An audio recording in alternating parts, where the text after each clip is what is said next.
Welcome everyone to our inaugural.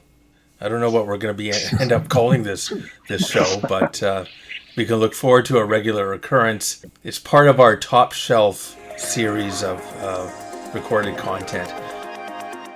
My name is Mark Fairhurst. I'm the Chief Growth Officer for Mercatus. I am joined today by Lee Lambeth.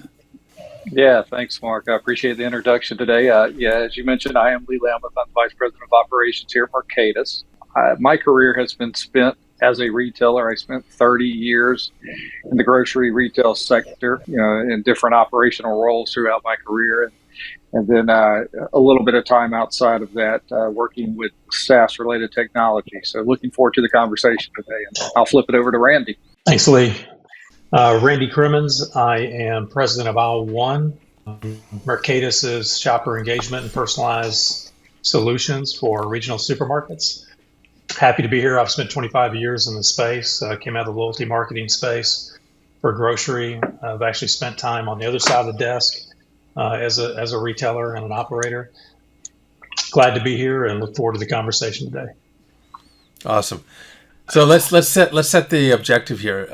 We want to talk about a few things today, and this is coming off of content that we presented at the recent Grocery Tech conference in Dallas. We had the fortunate opportunity to be able to present in an hour-long session to the audience what we understand and how we position what we call contextualized commerce, and that's something that we'll get into in a little more detail. But overall, at a 30,000 foot level, there's a few constraints in how regional grocers are operating today.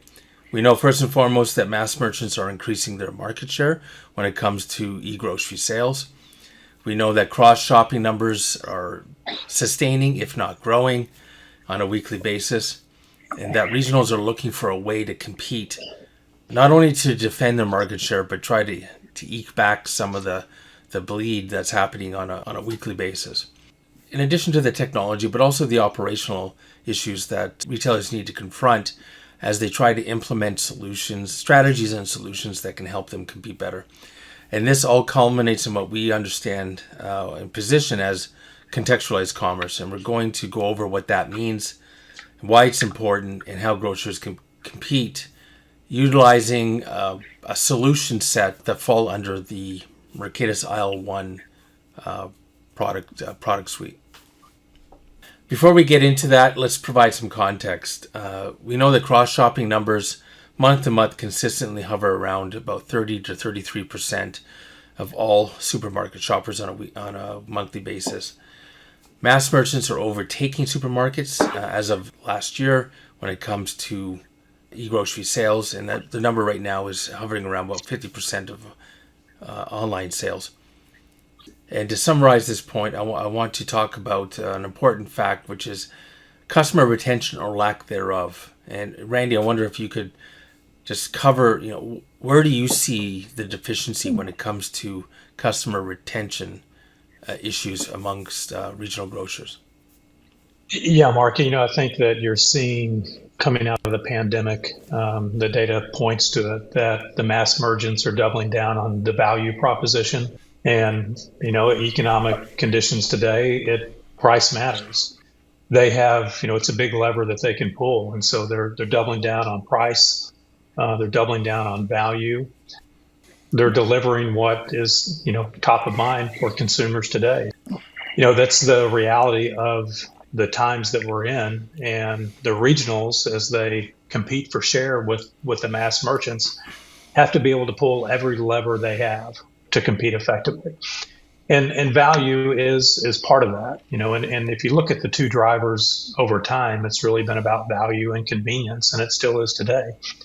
If you look at value and convenience in a digital context, it still matters, but value can be different for every shopper. It may be a price point for you. It may be the overall experience for me. So really understanding and unlocking what value driver for each customer really matters to them is an important consideration. And then from a convenience perspective, it's all about how do you make that shopping experience as convenient as possible. Whether it's a store that's proximate to my location, to where I live, or it's a digital experience that's very easy and frictionless. That's still it's about value and convenience, and that's what consumers are looking for. And I think the mass merchants have really, they've realized that, and they've done a good job with that over the last 3 years coming out of the pandemic. If memory serves, I mean, at the event you characterize this, as an adopt and adapt strategy. Anything to double down on as far as those two concepts go? Well, I think that is. It's about how do you adapt to the current market conditions, to consumer expectations. I think some of the national players, the larger retailers, the fact of the matter is they have more wherewithal to do that. They have more that ability to really pivot quickly to what consumers are looking for. And they've, the Walmarts and some of the larger players have done that well. And we're seeing the results in the data.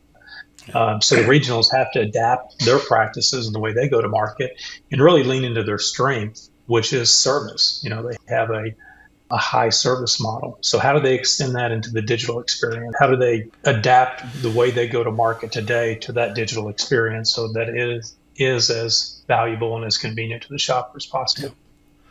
I think Randy brings up a good point, right? You're moving from this analog world to this digital world. And from an operations standpoint, that's a challenge, right? I mean, you're trying to figure out how to take that in-store persona, that general feel of a store, the personality of a store, and adopt it and move it into a digital world. So you've got all these great touch points in a store, right, where you can have communication, interaction. You could go to the meat counter and speak to your butcher. You could have friendships almost to some extent with cashiers and different personnel.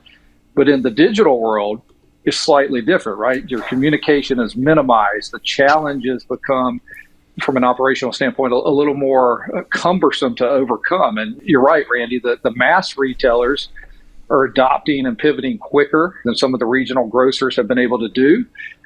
The ability to just determine what your strategy is, implement a strategy, and then operationalize it in a manner in which it can be carried over from both in-store persona to external online persona is going to be critical on how this looks in the future. We've coined the term contextualized commerce, and I think that it really encapsulates what we're trying to position in front of the audience here.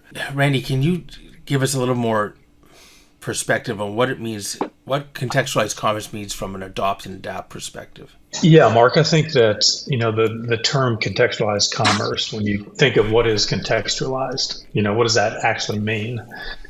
To me, it's really a mashup of being able to localize the experience down to the store I shop. And what Lee was speaking to from an operations standpoint is how do you recapture that local store, the store that you shop, the people that in the front end and the store director.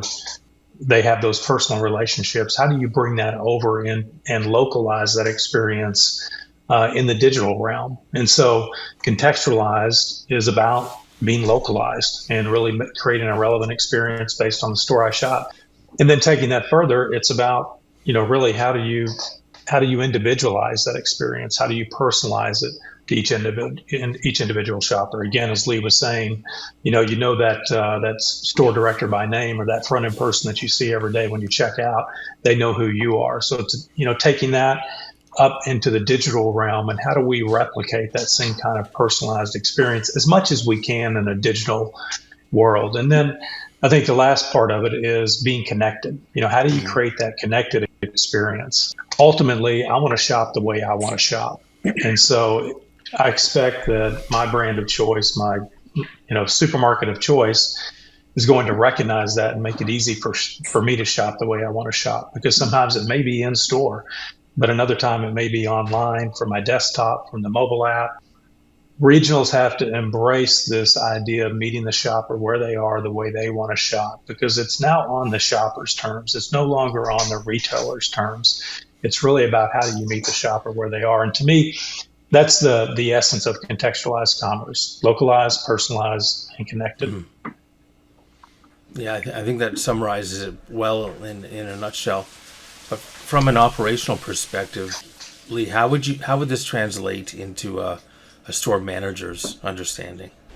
I think what Randy's saying holds very true here, right? I mean, a store manager first of all, has to wrap their arms around the notion that the world in which they've been operating in has changed, right? I mean, it's not the same as it was. And I think back about grocery stores 50 plus years ago.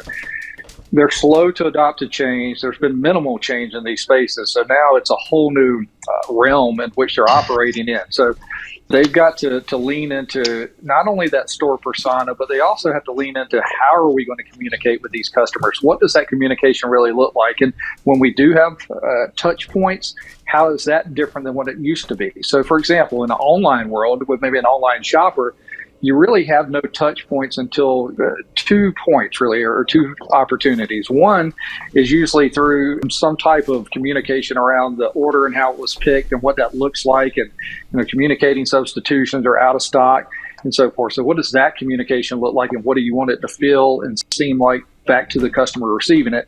And then probably the most important is over at curbside. How will that look? How will you make it authentic, and how will you make it memorable for that consumer that's pulling up at the curbside? Because you only have that one opportunity really to intersect with them and have any type of bond or communication happening at that particular point. So it's got to be a lasting impression. It can't be robotic, Randy. It's got to be genuine. It's got to be, a way in which you interact at a personal level, create a relationship, and make it a compelling attribute of the service you're providing.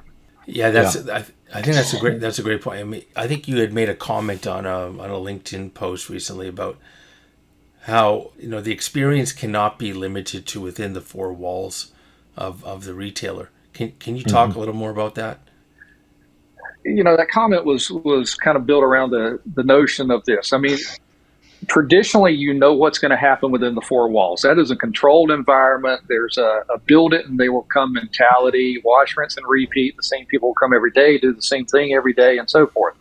But because you don't have that type of same wash, rinse, and repeat cycle with an online customer, you've got to extend your thought process and your interaction with consumers in a different way, right? Your mindset's got to be basically taken in a different direction and think about, okay, as I mentioned, if you only have one opportunity to connect, what does that feel like? What does that look like? What are you doing to create a differentiation in your service through the communication, through the interaction that will bring me back as a consumer, right? Because let's be honest, retailers, whether you're a small to mid regional grocer or a large mass store, have pretty much all have some form of online activity and some type of program in place now. What's going to separate you from the competition? And I'm a firm believer that it's taking the best attributes that you have in store and migrating them to the online experience and carrying it to the outside store with those interactions with your customer base.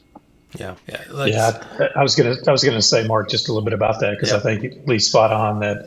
When you think of the customer journey in the new paradigm of this analog and digital world that retailers are operating in today, you really have to understand from impression all the way to transaction, and what are all the points in between that you can engage with a shopper to create that kind of high service model that regionals do so well throughout that journey. And as Lee pointed out, if it's an online shopping journey, it may begin in the digital realm, but it ends in the physical realm when they actually pick up that product, if it's a curbside pickup, or if there's an interaction with a delivery person. It's kind of changing your mindset. Even in a digital realm, you're interacting both digitally and physically with your shoppers, and you have to extend that service model into all those points of interaction and engagement. Those are opportunities to really connect with a customer. And the regionals and the retailers that are really doing that well, get that, and they're looking at that overall shopper journey and how they can optimize the value of their brand to the consumer at every point of interaction along the way. I think you made a comment around service model. Let's dig a little deeper in what we mean by that. I mean, internally we talk about high tech, high touch. How does that translate into what we're advising regionals to do, and some of the solutions that we bring to the table, like AisleOne? Yeah, absolutely, Mark. Because I think There are a ton of technology options out there. There's a lot of companies that are talking about personalization. They're talking about shopper engagement. There's a lot of e-commerce, online shopping software that's out there that's available to retailers to consider. But I think you also have to look at the service component of it. It's not just about the software, it's about the overall solution. Mm-hmm. And does your solution really help you service your customers and bring value to your customers? And does it make it a more convenient shopping experience? And I think the one thing about the AisleOne shopper engagement solution, that's part of a larger digital ecosystem that is Mercatus. And our platform is about delivering this end-to-end solution that's fully connected, it's seamless, eliminating those points of friction so you're not dealing with a lot of disparate parts and pieces, but bringing it all together so you can create that connected, localized, personalized experience that is contextualized commerce for the retailer. It enables them to create the kind of experience that consumers want, number one, and that two, the regionals really need to compete effectively with the Walmarts and the Amazons and the other national players and global players that are out there. Lee, do you have any thoughts on how this operationally gets into play? Yeah, I think one of the things you have to look at, Mark, is first and foremost, you need to pick a technology partner that not only has strong technology but has technology expertise, right? Yeah. It's not simple for grocers to go out and roll out new technology. And you may ask, well, why is that? We work in the technology space and we know how technology can be a challenge to implement. Grocery retail is not really built that way, right? There's not a lot of what I would consider true developers in a retail environment. So picking the right partners, having somebody that can help you along that journey, and that journey is not just picking the technology, it's the implementation, it's the post-launch support, it's how you engage with your customers when they have problems, and being a true partner in the sense of the word, that you're there for every step of this journey to help out, is a critical element that I think sometimes needs to be really thought through when deciding who you're going to work with. Operators won't hand me the solution fully baked and let me run with it, right? So that's one of the other things where I feel like, you have to bring cross-functional working teams together and figure out, okay, here's what the technology does. Now let's look at our operational partners and figure out how do they implement it and how do they use it daily in a seamless fashion. Yeah, and I think what's underlying all of this really is the importance of data. Grocery retailers have access to a lot of data. A lot of it is unstructured. It's not operationalized in the sense that they can utilize it or translate insight into action. So, Randy, let's touch on what that means and how we, for example, through AisleOne are able to help them make sense of what they have, what they see in their customer relationships. Absolutely, Mark. You said it. Grocers have a ton of data, always have, and if they have a loyalty program, be it a legacy 2-tier program or a points-based rewards program, but they have some way of capturing identified shoppers and then associating all their transactions down to the individual UPC. And we typically keep 2.5 years of transactional data on every shopper that we can identify through the retailer's loyalty programs.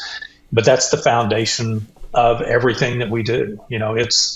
And to the retailer, there's probably not a more valuable asset to the organization. So we stress, first of all, this is first party data. It's customer data. It's your customer's data. The retailer owns it and they need to leverage it to the fullest extent. So we believe in first party, leveraging that first party data, but also creating a first party experience. It's branded, that the retailer can control. And really that's what we're trying to do, is help the retailer operationalize that data for insights and for the ways they can engage and interact with the shoppers, as we were talking about, through that shopper journey from impression to transaction. You have the technical ability and the programmatic ability to capture the data. Now, to your point earlier, most retailers don't really activate that for either insights or engagement. So now that's the real opportunity for these regionals is to lean into their data, to understand it, to operationalize against those insights, to engage with their shoppers in personally relevant ways throughout that shopper journey and that experience, whether it's in store or it's online. It has to serve, an omni-channel approach or omni-commerce approach to the business. At AisleOne, that's our mission, is really helping these regional supermarkets enable and operationalize their data for their go-to-market. I think that's an important point. Is they see the value of operationalizing that data, but I'm going to ask Lee this question. What are the obstacles? This buy versus build type discussion that happens within probably the executive suite at the retail. Is there something that we can take on our own, or is it better to partner with a third party? Can you help structure that discussion for the audience? Yeah, I think, Mark, the buy versus build discussion is always an interesting one, right? The first thing that comes to mind is just speed to market, right? So if you're building, as we know, build takes a lot of internal knowledge, a lot of different skill sets, a lot of different pieces and parts to be pulled together. So, from my perspective, my days in retail, I always look first and foremost, is there a solution that checks off all the boxes I need, provides the data, provides the key KPIs, everything that I'm going to need if I was to partner with this vendor to provide me a successful rollout of a program. And I am still a big proponent of looking at that first and foremost. The second piece, as I mentioned earlier, is just the implementation, right? How do you roll these things out? What does it take to roll it out? And who is needed? What is needed from a resourcing standpoint? Again, most retailers don't have developers on staff. So you have to have that expertise that can help you get it to the finish line. So, for me, those are two of the key components of looking at this piece of it. And then again, if there's, some type of operational knowledge within that partner that you're working with that can help in a consulting way to help talk about the things that have historically worked well and what those landmines are that you want to avoid. Those things are really, really impactful too, because the technology, as we all know, is always the great enabler, but the rubber meets the road when you actually have to put it into play. And that's where I think finding that right partner is so critical in this whole journey. Yeah, I think that's a great point, finding the right partner. In addition to the right partner, let's talk about a practical example, Randy. And I think there's one that we shared at the event. I'd like you to shed some more light on, and that's around a problem that we're solving in the market that a lot of other vendors are trying to solve. But I think we bring something very unique to the table.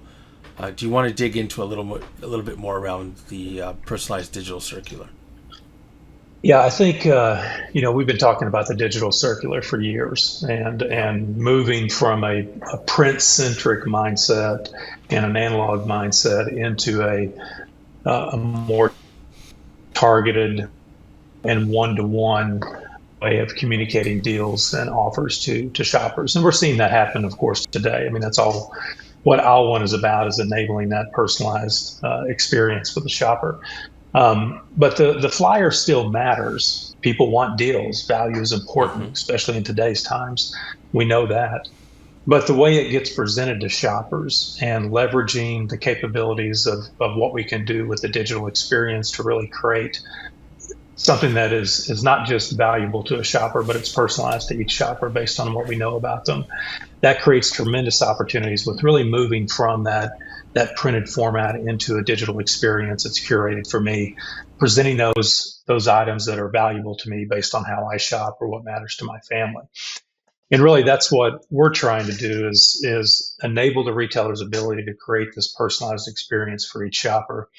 And then taking that to the weekly ad, and how do we curate that down to what matters most to me and present that in a way that's really compelling to the shopper.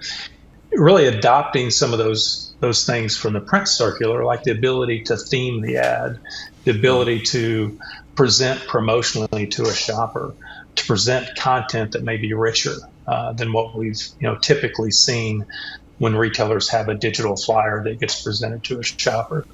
We can do all of those things now effectively. We can present rich media content. We can show Instagram stories. We can present it GIFs to be more interactive and to get shoppers engaged with the digital circular. So there's a lot of advantages of presenting it digitally that we can now tap into and take advantage of that in addition to personalizing the content that's available. Yeah, I think that's a great example of how AisleOne powered solutions can help regionals adopt and adapt to current circumstances, really stressing the value and convenience component in their service offering and leverage some of the high level of in-store service into the digital experience. Lee, do you have any closing thoughts on the value of a solution like this?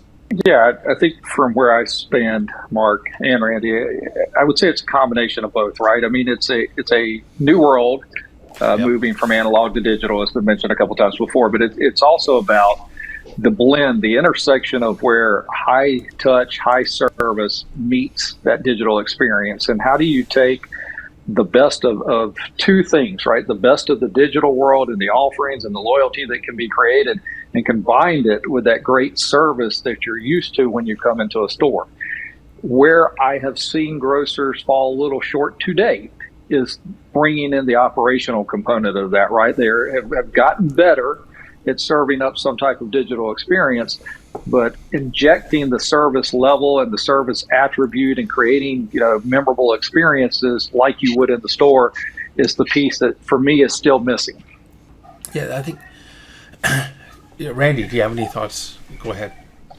I was going to say, Mark, I think, when you think about the traditional print ad and you think about, how do you take that and you create a digital equivalent of that, and then what you can do digitally to really lean into that service model that Lee's speaking to, to be able to curate the content that's in the digital circular down to a specific store location and a local community, because that's going to resonate with shoppers. Yeah.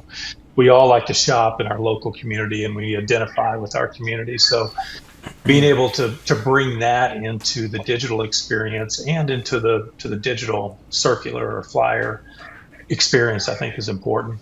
And then being able to curate it down to those items and those products and those promotions that matter most to me. We have that ability. And then to bring in that rich media content, GIFs and some of the theming and the styling to really push those promotions in an interactive way with the consumer to draw them in to the digital experience. It just creates a lot of advantages over the analog print ad that everyone's used to. So, I think it's taking some of those learnings from the print world, and now how can we express that digitally and make it more interactive, make it more promotional, make it more curated to me and what matters. And when you're doing that, then you're really leaning into that service model that Lee's talking about. And that's what regionals, do so well. So, bringing that into that experience is key. And I think there's one last point we should cover, which is, the ability, one of the advantages to digital is it enables us to measure success. Yeah. Yeah. Right. So let's elaborate a little more on how a solution like the one we're talking about is able to help retailers gauge where they are and tweak where they're going. Yeah, absolutely. I mean, being data driven, being customer centric, gives us that ability to really understand customers, not just in terms of kind of what their profile is today or what they're doing today, but what they do next and then what they're likely to do next. So the ability to track and to measure, to attribute behavior by channel, by action that they take. If they clip on an item and they clip on a coupon, do they actually redeem that coupon? Do they redeem it in store or they redeem it online? Well, we have the ability to track, again, from as part of that shopper journey, from impression to transaction, and then all the points in between that we engage with that shopper and what their action is as a result of that engagement. So you take the digital circular, for example. I mean, one thing we've always wanted to know is who's shopping the print ad, and even if we know how many items it's moving, we don't know which of your customers are buying those items necessarily. So in terms of the digital circular, that ability to really to track, who's viewing that circular, what pages are they looking at, what items are they clicking on, what are they actually putting in their cart or buying in their basket online, is key. And then if we know that ability to track from impression to transaction, then we start to understand the value of a shopper, and we can calculate what their lifetime value is to the organization, depending on all the data that we have about them, how they shop our stores, what's that opportunity to increase that shopping. So, we really look at a number of different ways that we can track that activity. But ultimately, what's most critical is, are you retaining those customers? What's their long-term opportunity to the organization, and really understanding that as a value at an individual level is key. Yeah, I think that that's a great point.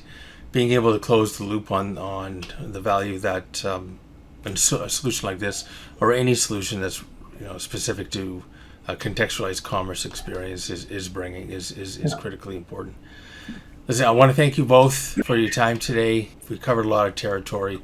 I encourage anyone who's listening or watching to this recording to reach out to us at Mercatus.